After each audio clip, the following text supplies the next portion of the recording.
ఏపీలో రోడ్లను బాగు చేయడంలో కూటమి ప్రభుత్వం విఫలమైంది అని అసెంబ్లీ సాక్షిగా రుజువైంది. ఏకంగా కూటమి ఎమ్మెల్యేలే రోడ్లు, భవనాల శాఖ మంత్రిని అసెంబ్లీ సాక్షిగా నిలదీశారు. తమ నియోజకవర్గంలో రోడ్లు బాగాలేవని, నియోజకవర్గంలో తిరగలేకపోతున్నామని, రోడ్లు ఎప్పుడు బాగు చేస్తారో చెప్పాలని డిమాండ్ చేశారు.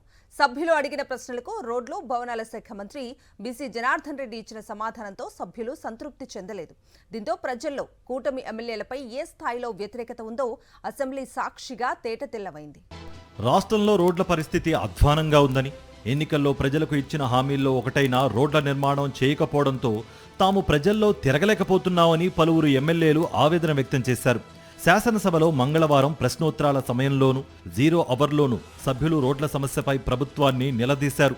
రోడ్లు బాగోలేదని, అప్పులు తెచ్చేందుకు ప్రయత్నిస్తున్నామని రోడ్లు, భవనాల శాఖ మంత్రి బీసీ జనార్దన్ రెడ్డి సమాధానమిచ్చినా సభ్యులు శాంతించలేదు.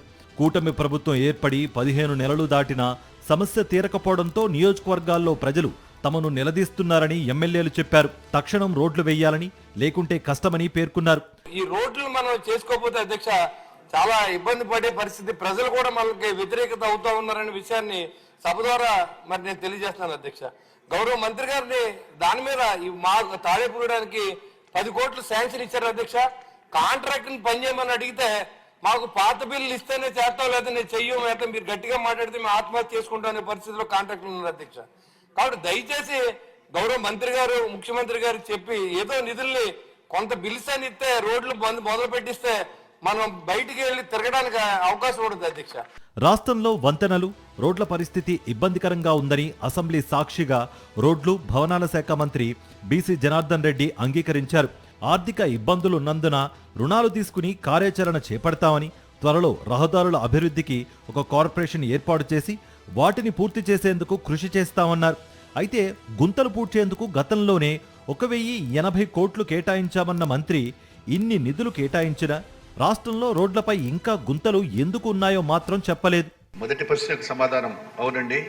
నారాయణపురం వద్ద ప్రస్తుతం ఉన్న పాత వంతెన శిథిలావస్థలో ఉంది, మరియు గణపురం వద్ద ప్రస్తుతం ఉన్న వంతెన పాక్షికంగా దెబ్బతింది. మొత్తంగా అసెంబ్లీ సాక్షిగా ఏకంగా కూటమి పార్టీల ఎమ్మెల్యేలే రోడ్ల దుస్థితిపై ప్రశ్నించడంతో క్షేత్రస్థాయిలో కూటమి ఎమ్మెల్యేలపై ఏ స్థాయిలో వ్యతిరేకత ఉందో అర్థమవుతోంది. రోడ్ల రూపురేఖలు మార్చేశామని గొప్పలు చెప్పుకున్న చంద్రబాబు గడిచిన ఏడాదిన్నరగా రాష్ట్రంలో రోడ్ల మరమ్మతుల కోసం చేసింది శూన్యమని ఎమ్మెల్యేల ప్రశ్నలతో తేటతెల్లమైంది. ఇప్పటికే కేటాయించి ఖర్చు చేసిన 1080 కోట్ల రూపాయలు బూడిదలో పోసిన పన్నీరని తేలిపోయింది.